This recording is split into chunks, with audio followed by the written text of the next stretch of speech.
الحمدللہ، جمعہ کا خطبہ مختصر کرنا اور نماز لمبی کرنا۔ عمار بن یاسر رضی اللہ عنہ سے مروی ہے کہ میں نے رسول اکرم صلی اللہ علیہ وآلہ وسلم کو یہ فرماتے ہوئے سنا: ان طول صلاة الرجل وقصر خطبته مئنۃ من فقہہ۔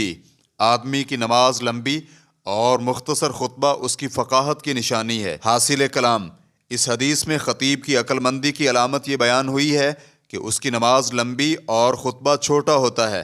مختصر بات یاد رکھنی، ذہن نشین کرنی آسان ہوتی ہے۔ رسول اکرم صلی اللہ علیہ وآلہ وسلم کے خطبات جمعہ عام طور پر مختصر مگر جامع ہوا کرتے تھے، جنہیں یاد رکھنا یا حفظ کرنا زیادہ مشکل نہیں ہوتا تھا، بآسانی نوک زبان ہو جاتے تھے۔ مگر صد افسوس کہ اس دور میں ہمارے خطباء کی عموماً گنگا الٹی چلتی ہے، یعنی خطبہ لمبا اور نماز مختصر۔ خلاف سنت اس طریقہ کی باہر نو اصلاح کی ضرورت ہے۔